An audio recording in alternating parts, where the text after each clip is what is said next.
get back music out a little bit. Week 1 NFL season in the books. Wow, it was great to be back on the NFL stage of things. College football's been back for a couple weeks. No, we've been getting into it, chalking it up, making some picks. Back Porch Scott going solo for the NFL Week 1 recap with a little Week 2 preview duo show by myself. Let's see if we can do this, guys. Starting off Thursday night, I know the preview was up a little late, so there wasn't much to talk about. Didn't have anything to talk about really besides the beginning preview of the game. No Travis Kelce. The Chiefs' offense looked lost out there. The receivers, they're going to have to get some help eventually, but Chiefs mojo and another team, the Bengals, their mojo is always starting slow and then turning it on as the season continues. Looks like Travis Kelce has a bone bruise, will be back this week, more than likely to take on the Jags. But I'll tell you what, the one thing that I took away from that game on Thursday night is that the Lions defense is pretty real. I think last year their offense was scoring so fast, and they just really didn't have a lot of guys on defense to make big plays. But I tell you what, Aiden Hutchinson looked really, really good. He affected pretty much every play. It seemed like he was in the backfield in Mahomes' face, whether he was hitting them, rushing them, making them throw away, making them get out of the pocket. Patty did not look comfortable in the pocket, and he really didn't look comfortable throwing to any receiver downfield during that game. So shout out to the Lions. Great win. Did not let the Chiefs score a touchdown in the second half. 2 field goals only. So Lions fans, stoked for you. Happy for that win for you. And then we had a pretty good 1:00 slate on Sunday. Unfortunately, my opinion's a little bit skewed because I was in attendance of the Browns-Bengals game, and that's where I'll start. The weather was indeed a factor for that game, but from the first snap, Joe Burrow did not look comfortable. He was on the sidelines rubbing his calf every single time that they went off. He wasn't ready to play. It shouldn't have been a surprise to anyone. Last year, 4 interceptions when he didn't play at all in the preseason. It's a work in progress, but man, that Browns defense, it was swarming. Myles Garrett getting in there. Jim Schwartz just cooking. I think he blitzed on 83% of plays in the first half. Just shut out the Bengals in the first half, 10-0 at halftime, and then turned it on late. Burrow came out of the game with like 5-6 minutes left because the Bengals were just done with the weather, and they just clearly didn't have a chance to win the game. So no sense of keeping everyone in there to get hurt. But that was awesome. Electric crowd in Cleveland. Weather was really shitty, but it was a fun time. Glad I was there to see the home opener win. And that victory cigar tasted so good. So looking forward to doing that again. Big games coming up for both of them this week. But we'll get into the preview a little bit later. Falcons, Panthers. Not going to spend a lot of time on there. Bijan Robinson looks good. Falcons did what pretty much we all expected them to do and just run. Looks like it's going to be a long year for Frank Wright and the Panthers, but that was to be expected. So if they can win 3 to 4 games, I think it'll be encouraging, but don't have really high expectations for that Panthers team. It looked pretty brutal there. Just looking at highlights and everything, long ways to go, but hopefully Bryce Young can figure it out for their part. We'll move on to Indianapolis, Jacksonville, Indy. Trevor Lawrence with Calvin Ridley, his new toy. I don't know if Christian Kirk got many targets, if he even got a target in this game, but I saw and I heard that Calvin Ridley was just on a different planet over there. Yeah, Christian Kirk, 1 catch for 9 yards. That's crazy. They're paying him so much money. I wonder if he will be incorporated into the offense more, but it just seemed like Calvin Ridley was just open every single time that Trevor Lawrence needed him to. ETN, 18 carries, 77 yards and a touchdown. Tank Bigsby got some work. So Jags looking very, very good. I thought Anthony Richardson played pretty well for a rookie debut. It was nice that he was at home. He probably felt a little comfortable. Shaky first quarter, but he kind of turned it on. I know he got banged up a little bit, but it seems like he'll be fine, just a little bruise. Um, so good for the Colts. I would say that is it's a win. It's a win in the loss because Anthony Richardson could have came out and looked like the guy last year at UF, and it could have been awful, and it could be like this thing could spiral out of control. But they competed with that team, and they actually had the lead for a little bit. So good for the Colts. Anthony Richardson looks like he's progressing, and he's going to have 60 more games to show it. I think the surprise of the day will go to the Vikings Bucks up in Minneapolis. Kirk Cousins, 1 o'clock at home, normally a lock. I don't know exactly what happened in this game, if the Bucks defense was good, but looks like Justin Jefferson had a good game. I thought that the Vikings had this game locked in. It actually killed my 1 p.m. parlay. Shout out FanDuel. But yeah, I had the Vikings in this game, and I picked every other 1 o'clock game right. But I bet against my guy Baker. I'm a huge Baker guy. Happy for him. He looked like he was having a good time out there. So good for Baker. Tough for the Vikings because Lions got 1-0. I think when you're looking at the schedule, you open up against the Bucks team with a new quarterback, no Tom Brady. I think you kind of chalk that one up as a win. So tough one for the Vikings there to swallow, but they gotta figure it out next week. One of the uglier games of the day: Titans 15, Saints 16. Derek Carr, 305 yards. It might not have been pretty, but hey, it's 1-0 in the win column, especially with the Panthers going down. Falcons and Saints probably compete for this division, but it seems like it's the Saints the division to lose. I really like the Saints this year. I like their defense. I like their schedule, what they have to play up against. Time might be ticking for Ryan Tannehill.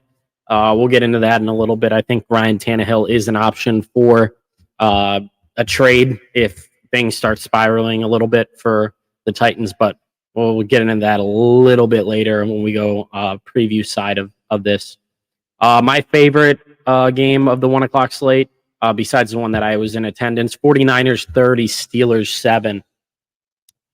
For all that talk about Kenny Pickett looking like an MVP candidate, looking like he can lead the team to the playoffs, man, that 49ers defense made life hell for Kenny Pickett. And Brock Purdy just picked up where he left off. Brandon Ayuk, 129, 2 touchdowns. Really incredible. They had Nick Bosa back, and it's crazy that he wasn't even at full strength, I feel like, with a little bit of the contract negotiations and practicing and stuff. But the 49ers, I love them and what they did against the Steelers that game. So moving on to the Cardinals Commanders. I did have the Commanders in this game. Sam Howell, hey, he did enough. I think he's got enough weapons there on offense. Riverboat but Ron really needed to get that one at home under new ownership. I know that the leash might not be that long for him, but you got to beat the Cardinals like this year if you want to have your job. So good for the Commanders. 1-0, that's all that matters. I know they got a tough division, so they'll take the easy ones when you can get them, and I think everyone's got to see that way in the NFL. Same thing with the Ravens. You gotta see it through. It might have been ugly, 7-6 at halftime. I think it went that way a little bit in the third quarter too, but 1-0, 25-9. I don't really think that you can judge the Ravens by that game. There was just a lot of sloppy football overall here. It sucks for them. J.K. Dobbins goes down. Their running back situation is a problem. It's going to be weird. Justice Hill, 8 carries, 2 touchdowns, 8 carries for 9 yards, but you can't tell me that you're excited about the situation there in Baltimore. Zay Flowers looked good, 9 for 78. Odell, 2 catches, 37 yards. So I think it's a positive that Odell didn't get hurt. I know that he was on the injury report with an ankle injury to begin the week. So good for the Ravens. 1-0. You got to beat those. You got to beat the bad teams when you play them. So good for the Ravens. Still don't like them. Still don't care. One of the bigger surprises of the day, and I think it's kind of been brushed underneath the rug, was how good Jordan Love looked. The Bears, you feel bad for them. You think that they've kind of figured it out all together, and they were going to finally beat Green Bay. Aaron Rodgers is gone, and Jordan Love just comes in and just fires off exactly where Rodgers left off at, and just tormenting the city of Chicago. I think the most deflated fan base and team out of Sunday is Chicago, because Chicago had such high hopes for their offense, and they could figure it out, and Justin Fields was ready to take the next step, and they schemed horribly for that game. He was not throwing the ball downfield. DJ Moore, where was DJ Moore? He was not incorporated into the game plan. Bears got some problems to work with, but let's not take away anything away from the Packers. 28 points in the second half. They figured it out. Jordan Love looked comfortable. He was throwing sidearm stuff. It was crazy. So good for Jordan Love and the Packers. Really sad for my Bears friends out there, my Bears fans, my Bears friends. Shout out to you guys. Like, maybe you'll get there, but it's week 1. Remember, let's not overreact to everything. I know that's what we're gonna do, but let's try to tone it down just a little bit. Moving on to the Raiders versus the Broncos game. Sean Payton, what a start, opening up the season with an onside kick. Still didn't win the game. Not good. Jimmy G, Jacoby Myers, nice connection there. 2 touchdowns for Jacoby. The Broncos going to need some time to figure it out with Sean Payton. They took a big step back with Hackett last year, and you're going to start to wonder, when is this going to happen for Russ to become the guy that he was? And I just don't know if I see it.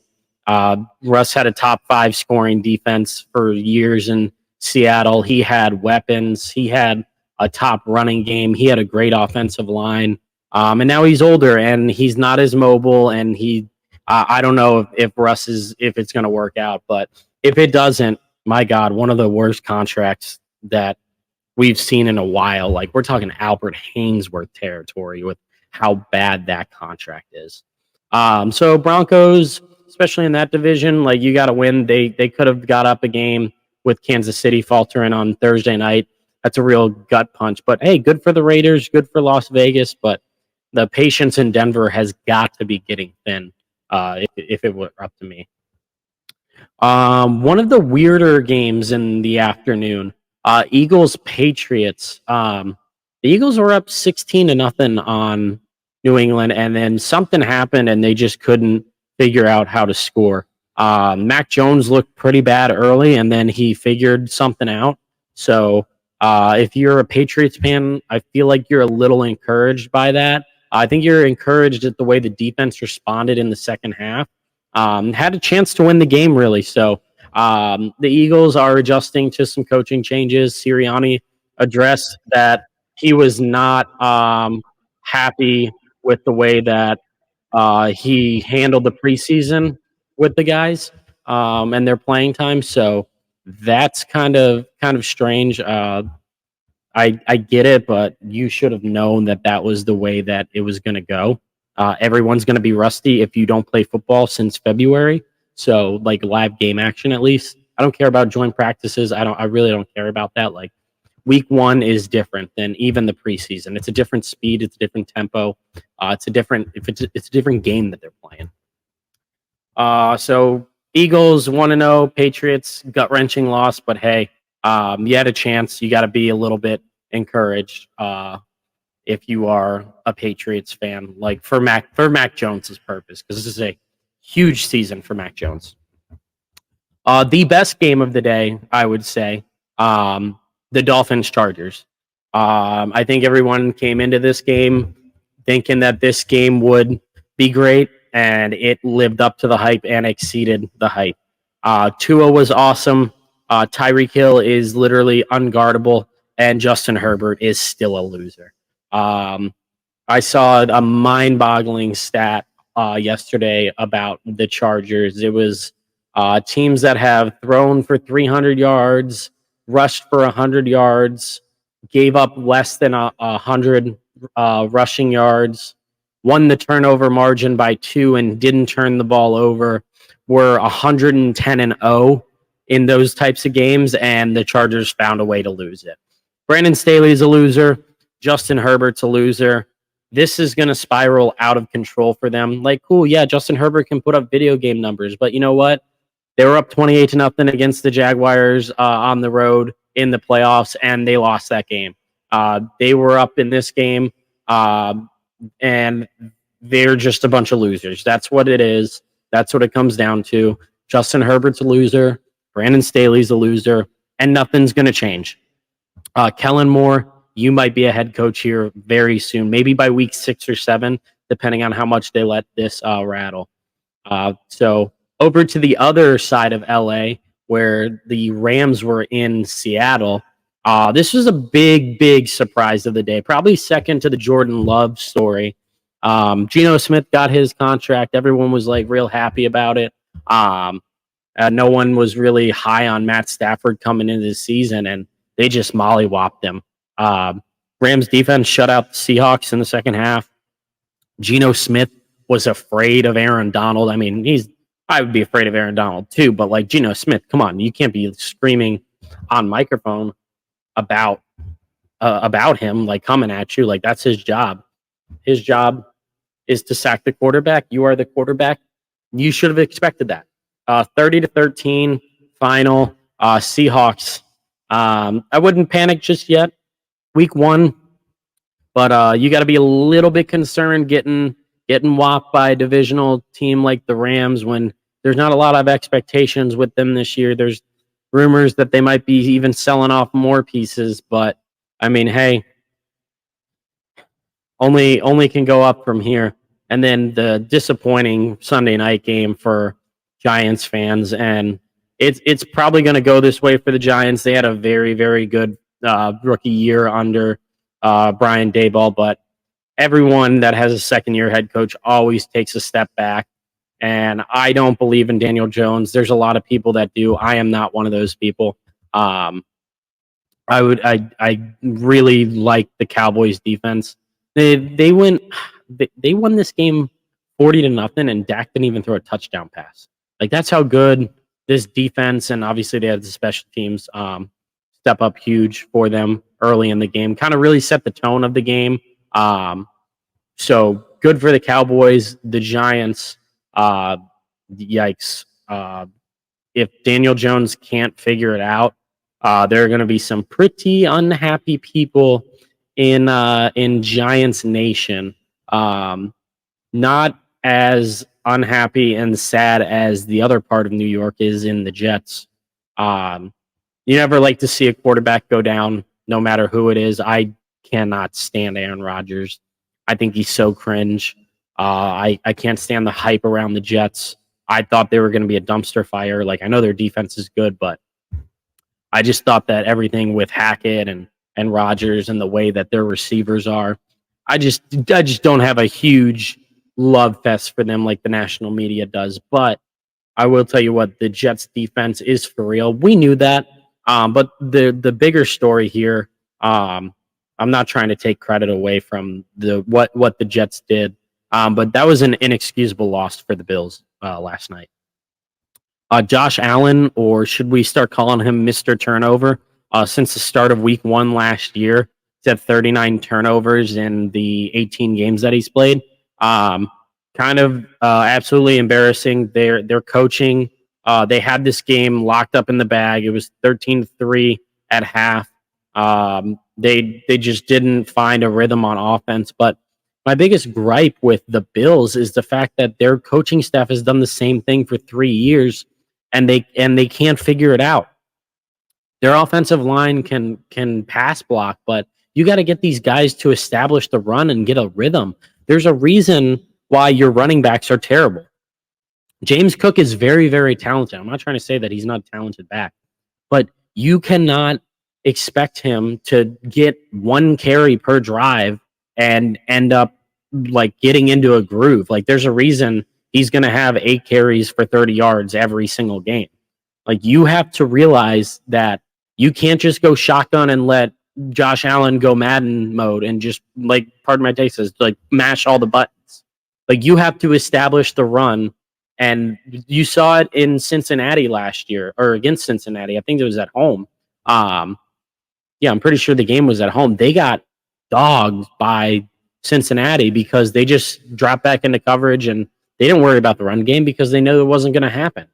So you have to realize that your offensive line, you need to reward them. Like, these are run blockers. The guards want to pull. They want to light up a linebacker. You have to reward them and let them go after these guys. And you got to let them get into a rhythm. And that has not happened for years in Buffalo. And it's got to be the most frustrating thing ever. I can only imagine how Stephon Diggs feels today. The stuff is getting weird for them. So it could get ugly, but I would have to say the coaching staff needs a long look in the mirror for the Buffalo Bills, because that was inexcusable. It was ugly and pathetic. If I'm a Bills fan, I would be embarrassed, and they are. They thought that they should have had that game in the bag. But good for Jets fans. Sucked that Aaron Rodgers went down. You'll never root for that. I think getting into it before the preview of week 2, I'm going to go real quick here. There's some options that are going to be looked at. It looked like Diana Rossini did say that the Jets were looking at veteran free agent quarterbacks. The ones that popped off the mind when I looked at it, the Jets need someone who isn't going to turn the ball over. He's going to manage the game, make smart decisions, and not lose you a game. So if you're talking about trade candidates, you're looking at Jacoby Brissett in Washington. Andy Dalton's backing up Bryce Young, so I don't think that that's a huge play. And then Case Keenum is in Houston backing up CJ Stroud.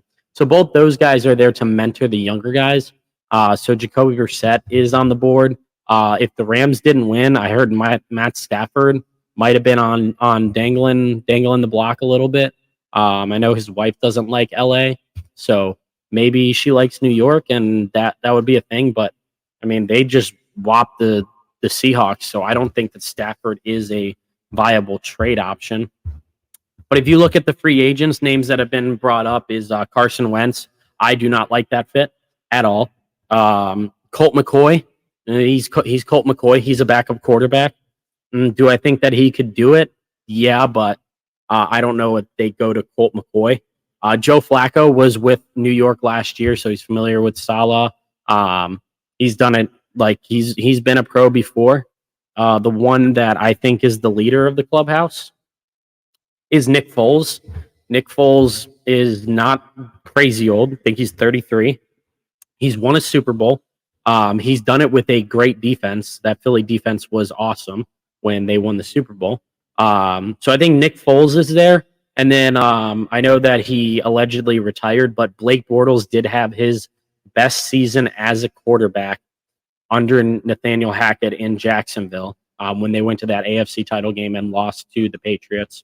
So I think he's an option, but for me, I think it's Nick Foles. I think Nick Foles is the veteran that they go after because Zach Wilson is going to get time, but give it a couple weeks, like 2 or 3 weeks. I know they're not going to go crazy. They got to go to Dallas this week. So we'll see what happens there. But moving on, let's go quickly on the preview. I want to keep this under 40 for the listeners' sake and for the sake of myself being alone here. Minnesota at Philly on Thursday night. Primetime Kirk Cousins is just not a good bet. It's in Philly, hostile environment. The beers will be flowing. The cheesesteaks will be going down quick and fast there. I like Philly in this game Thursday night. So I don't know when I'm releasing this, but let's call it Thursday night. Thursday night, Philly over Minnesota, probably big, to be honest with you. Might give them 10 points on that. Sunday slate starting at 1:00. Green Bay at Atlanta. Man, the way that Jordan Love looked, you gotta pick Green Bay here. But don't be surprised. Bijan Robinson, Desmond Ridder. Desmond Ridder is not going to throw the ball a lot, but as long as they don't turn the ball over, I do like it what Atlanta's trying to do this year. I don't know if it'll work, but you got to get Kyle Pitts involved. It's inexcusable that you're not throwing him the ball. Like you got to scheme him to get open because he's going to make plays with the ball in his hands. Little comeback game. Buffalo at home versus Vegas.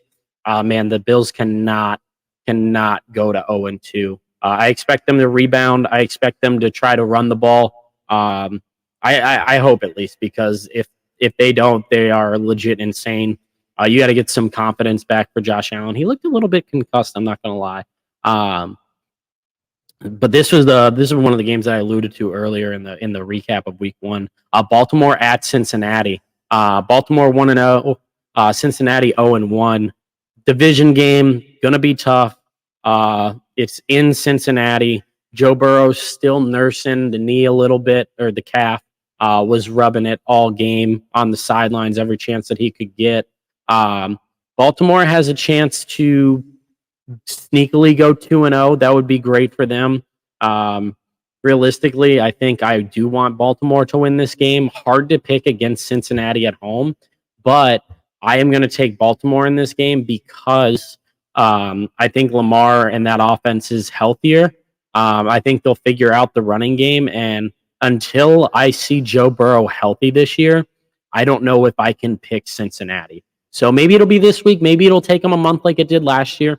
Don't forget, they did start 0-2 last year, so it's not crazy that Cincinnati drops to 0-2 and Baltimore goes 2-0. That might come down to the end. That I still feel like our division will come down to those last couple weeks. Cleveland does play Cincy to end the season as well. Moving on to Detroit. Seattle coming to Detroit. Detroit looking to go 2-0. Geez, the last time the Browns went 2-0, it was 1992.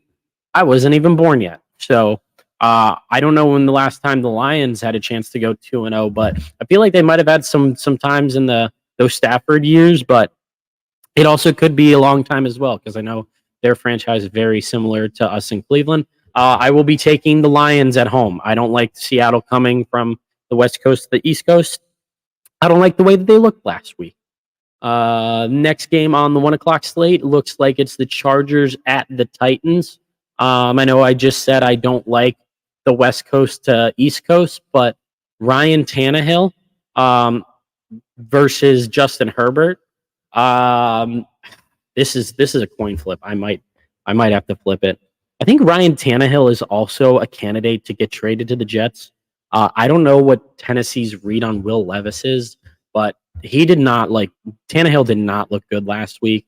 So if they want to give him like 2 more weeks to figure it out, and they want to give Zach Wilson a couple weeks to figure it out too, and with the Jets as the starter, I could see Tannehill being an option as a veteran to be traded if they are all in on Will Levis. So with that being said, if I think Tannehill will be traded, I will have to take the Chargers there. Sneaky good game here in Tampa. Chicago versus the Bucks. I'm a Baker guy. I'm also a Justin Fields guy. I like Chicago here. Baker always has this tendency after getting a big win to like fall flat on his face. And I think he might be a little bit too amped up for his first home start. So I am going to take Chicago on this game. This is crazy, but I think Chicago figures out, hey, we got to get the ball to DJ Moore.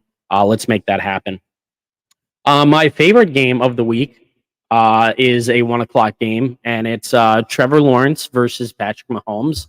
I said this before Thursday night to some people because I'm a big Trevor Lawrence guy in fantasy. I have him Dynasty. I got him in a couple redraft leagues. I just really like Trevor Lawrence this year. I actually have a future on him to win the MVP as well.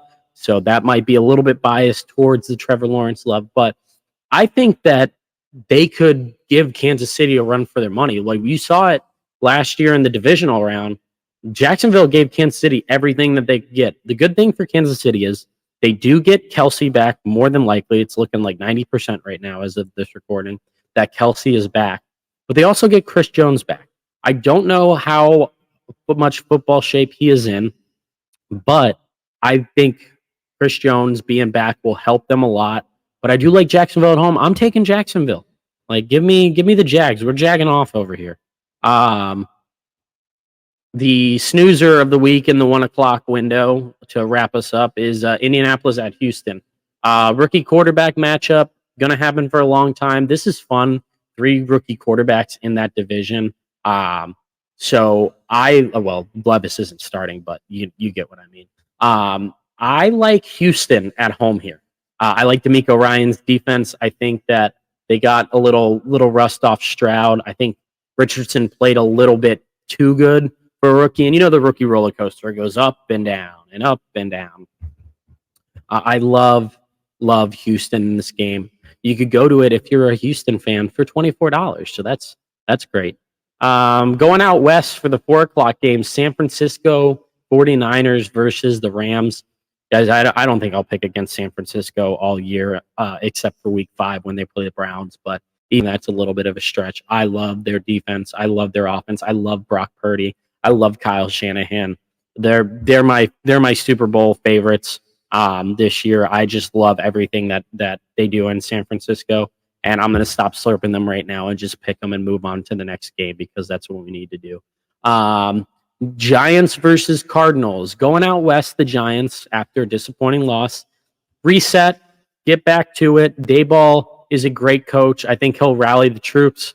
This is a layup for them. Like I said earlier, you have to win the easy ones when you get them.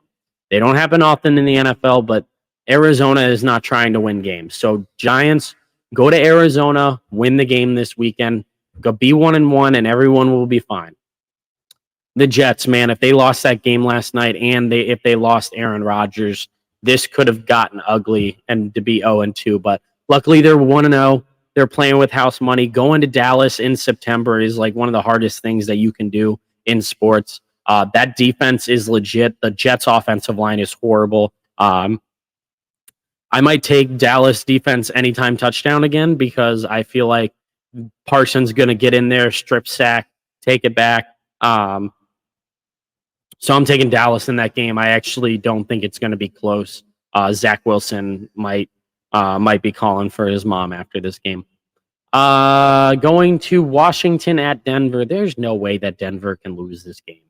Like, there is absolutely no way that Russell Wilson and Sean Payton should lose this game at home. 2 weeks in a row at home losing, disaster. And they were a disaster last year. So Denver's going to end up being 1-1, or at least I think so. I am taking Denver.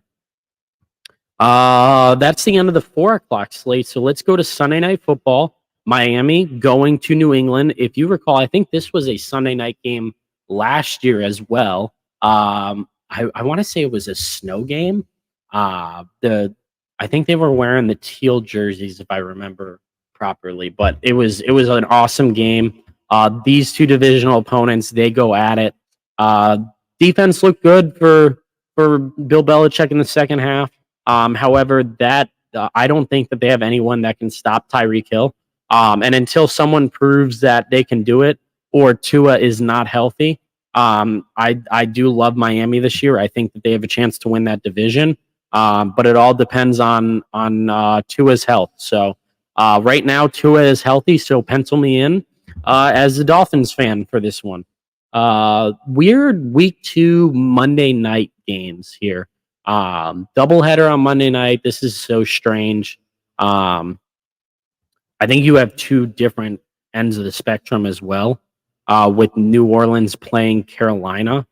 I get it. It's a divisional NFC South matchup. Did they want Bryce Young on national television week 2? Like, did they think this through? Derek Carr versus Bryce Young. I think it also could be the fact that they didn't want Deshaun Watson being a standalone game on Monday night. So when they were doing the Monday night schedule, they said, for the purpose of eyes being split potentially, we'll put New Orleans and Carolina on when Cleveland and Pittsburgh's playing. But I don't think that moves the needle. I think that both the games should be very good games, but I don't know how many people are going to be watching New Orleans, Carolina, when you can watch a Cleveland versus Pittsburgh matchup, which is one of the best rivalries in the NFL, in NFL history. I'm taking New Orleans. I have stock on the Saints winning that division this year, and like I said, I think it's going to be a long year for the Panthers and Bryce Young. Come into my game, Cleveland at Pittsburgh. Cleveland can go to Pittsburgh and win for the first time since 2004. I think was the last time that Cleveland beat Pittsburgh in Pittsburgh. Besides, I don't count the 2020 wild card game. There was no fans there. It was not crazy. We beat them there, but cool. When we went to Pittsburgh last year, we got shelled 28-14, and it wasn't even close. The Browns need to exercise some demons. If this is the year that they want to make a run at it and they are all in, their defense looked crazy last week against Joe Burrow and the Bengals. So they can come out and make a statement here, because if Cleveland can go 2-0, they come back home to play Tennessee, which everyone knows my feelings on Tennessee. I don't think that Tennessee is good, but you can not get ahead. But if Cleveland wins this game and then goes home to play Tennessee, you're going to tell me that they're not 3-0 when they just beat the Bengals and the Steelers, two great franchises that have arguably the best quarterback in the league in Joe Burrow, and then the best coach in the NFL in Mike Tomlin. You're going to tell me that they're going to lose at home to Tennessee and Mike Vrabel and Ryan Tannehill? No way. That cannot happen. So I love the Browns, but I love Cleveland in this game.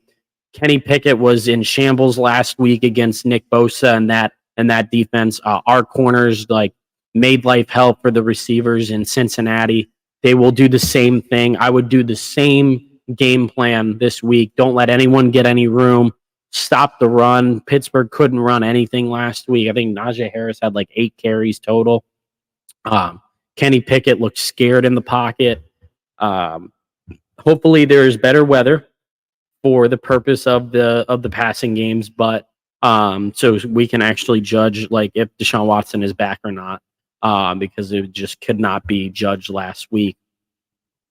But I'm obviously taking Cleveland here. I love the Browns this year. This would be insane. First time 2-0, the first time winning in Pittsburgh. Exercise the demons early and make that run. Win early to make it easier to coast to the finish line for the rest of the season, because you can get fat in the middle of the schedule for Cleveland. So hopefully I'll have all my picks up. I'm going to do my picks now on the Pick'em pool. Run your pool. If you want the link, let us know in the comments. We will get it to you. Still plenty of time to get in. You can have a good week. People can have bad weeks. Get them on the Pick'em pool for college football. Get them on the Pick'em pool for NFL. I know we got some in the Survivor as well. Everyone is still in Survivor, so that's awesome. Make sure you are following us on Instagram, Twitter, YouTube subscribes. I think we're getting close to over 100 subs on YouTube. So appreciate you listening on wherever you find your podcast, whether you're listening on YouTube, Apple, Spotify, wherever you can get them. Link in our Instagram bio. Our Instagram's popping. Over 400 followers already. Shout out to Nate. You're freaking incredible with all the graphics and stuff. Our college football show dropping later this week. I know the guys were doing some work on it yesterday, so we'll have those picks up. Appreciate you guys listening. I tried to keep 20 minutes apiece, so we're right here at the 40-minute mark for Week 1 NFL recap and Week 2 preview. Appreciate you listening. Take care. See you next week. Go Browns.